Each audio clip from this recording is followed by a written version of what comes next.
The small town of Millfield was the kind of place where everyone knew everyone else's name, where the rhythm of daily life followed an unchanging, familiar pattern. Nestled among thick forests and winding rivers, the town exuded a quiet charm that masked the shadows lurking just beneath the surface.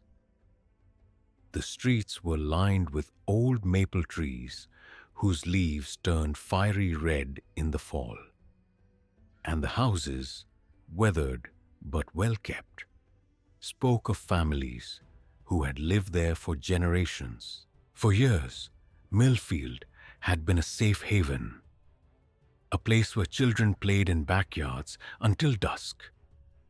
Neighbors waved as they passed, and the local diner's bell chimed cheerfully with every customer. But that fragile sense of security began to crack the night Emily Dawson vanished. Emily was 25, a barista at the town's cozy coffee shop, known for her bright smile and quick laugh. She had plans, dreams of moving to the city, escaping the quiet confines of Millfield. But those plans were cut short.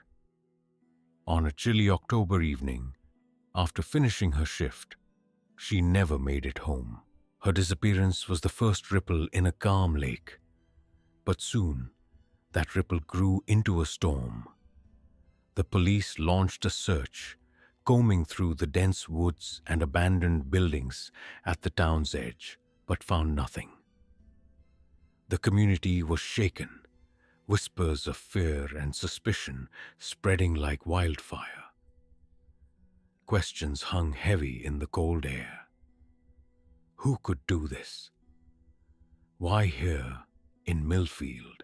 As the nights grew darker and colder, the residents locked their doors a little tighter. The comforting normalcy they once took for granted was slipping away, replaced by a creeping unease. And somewhere, hidden in plain sight, the truth waited patiently, a shadow waiting to engulf the town entirely. To the outside world, Daniel Harper was the picture of quiet stability. A man in his mid-30s, he worked as an electrician, the kind of skilled tradesman who kept the town's lights and machinery humming without drawing much attention to himself. His neighbors saw him as polite, reserved, someone who preferred the solitude of his modest home on the edge of Millfield to noisy social gatherings. Daniel's days followed a steady, predictable rhythm. He woke before dawn, brewed black coffee in his small kitchen, and headed out with his toolkit to fix faulty wires and broken circuits. At the hardware store, the cashier greeted him by name. At the diner, he sat quietly in his usual corner booth, reading the morning paper. There was nothing remarkable about him, no wild stories or loud opinions. Just a man who lived quietly, blending seamlessly into the fabric of the town. But beneath that calm surface, Daniel's mind was a labyrinth of shadows. The kind of darkness no one could see during casual conversations or brief encounters. When alone, he wrestled with memories and desires that gnawed at him with a relentless hunger. A part of him that kept secrets buried deep. Secrets that, if uncovered, would shatter the fragile peace Millfield clung to. His home was neat, almost sterile, every object in its place, every surface spotless. Yet behind the locked doors lay a hidden world of journals, sketches, and photographs, fragments of an inner life no one suspected.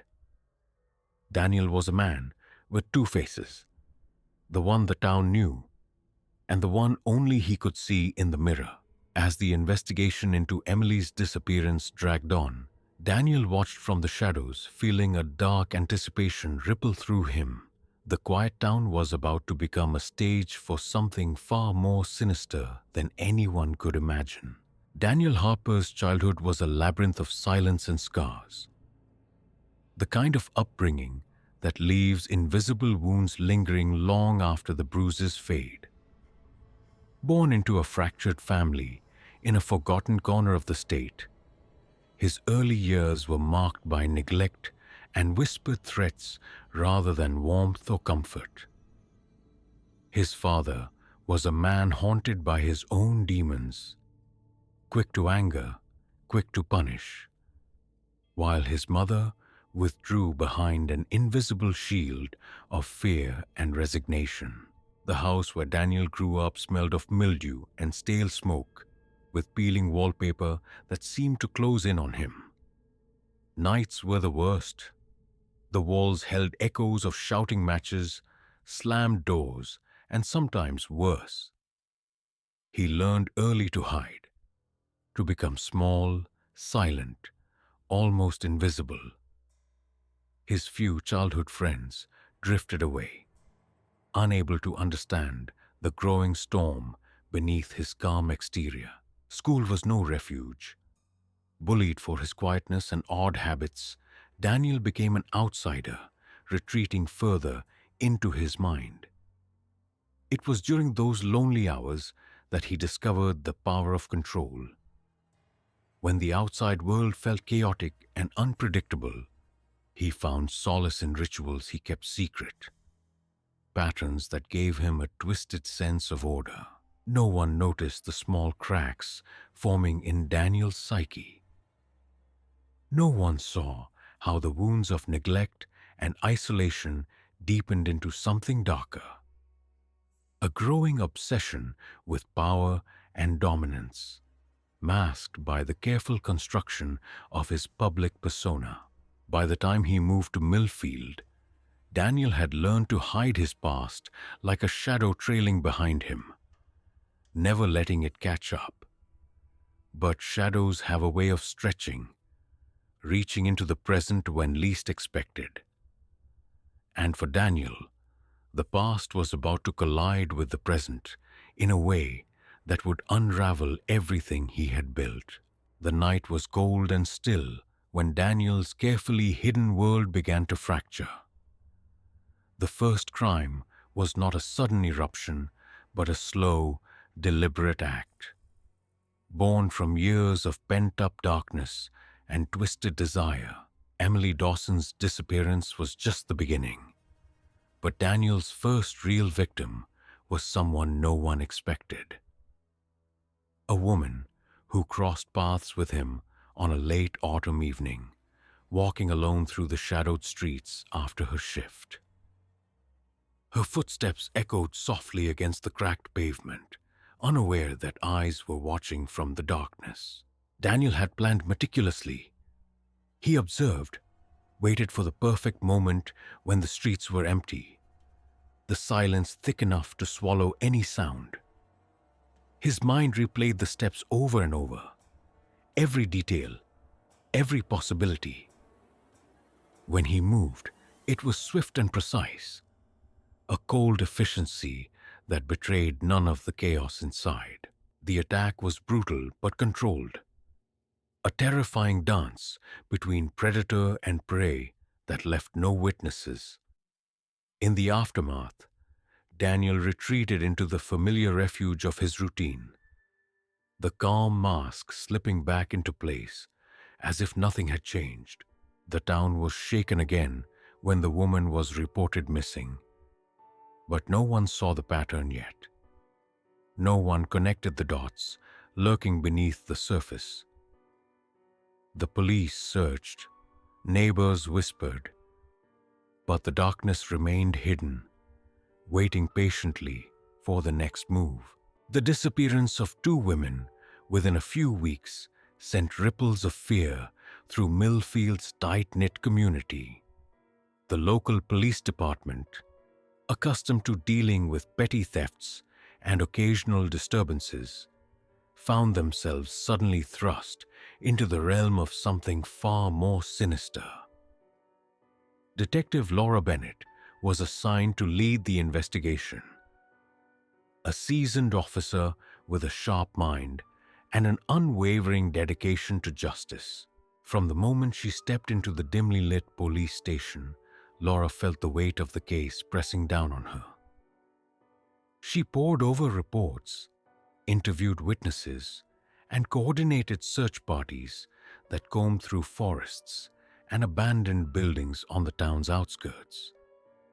Yet, despite their best efforts, no concrete leads emerged. The killer was meticulous, leaving behind no obvious traces. There were no eyewitnesses, no clear motives, no patterns that the detectives could easily decipher. The townspeople grew restless, suspicion turning into paranoia as neighbors began to watch each other with wary eyes. Laura's instincts told her this was no random act. Someone was hunting, selecting victims with purpose. But the question remained, who and why? As the investigation deepened, Laura began to notice small inconsistencies in witness statements and subtle clues that others overlooked. The pressure mounted with every passing day, but she was determined to unravel the mystery before more lives were shattered. As the investigation pressed forward, the shadow looming over Millfield grew darker and more ominous.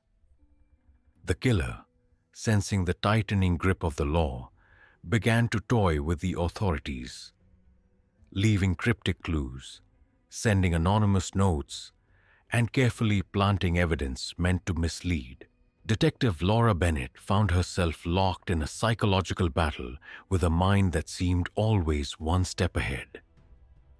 The killer's messages were chilling in their precision, mocking the police for their failures while hinting at horrors yet to come. Each new clue was a riddle wrapped in menace, designed to provoke fear and frustration. The town's anxiety spiraled as rumors flourished. Everyone wondered who might be next, and trust became a fragile commodity. Families kept their children indoors. Friends questioned each other's alibis, and the once peaceful streets turned eerie and deserted after sunset. Daniel watched from the shadows, relishing the chaos he had unleashed. For him, the game was not just about control. It was a perverse dance of power and fear. Yet beneath his calm exterior, a storm was brewing. The thrill of the hunt was matched by a growing paranoia that threatened to unravel the carefully constructed facade. As the investigation intensified, so did the pressure on Daniel's carefully maintained facade. The man who once blended seamlessly into the quiet life of Millfield began to show signs of strain. Small slips, nervous glances, and moments where the calm veneer cracked, revealing the turmoil beneath. Those closest to him started to sense something was wrong. A co-worker mentioned his increasing irritability. A neighbor noticed his unusual absences, and a childhood friend who had reconnected recently remarked on his growing paranoia. Daniel's carefully controlled world was beginning to crumble under the weight of suspicion, both from outside and within. Inside his mind, a fierce battle raged. The hunger for control and the urge to dominate wrestled against the rising fear of exposure. He withdrew from social interactions, obsessively checked his surroundings, and his routines grew more rigid and desperate. Every police update felt like a countdown to his inevitable capture.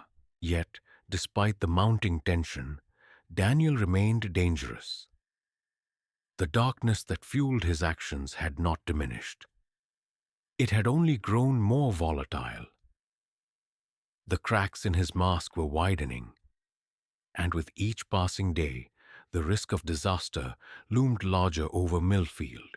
Detective Laura Bennett's relentless pursuit began to bear fruit.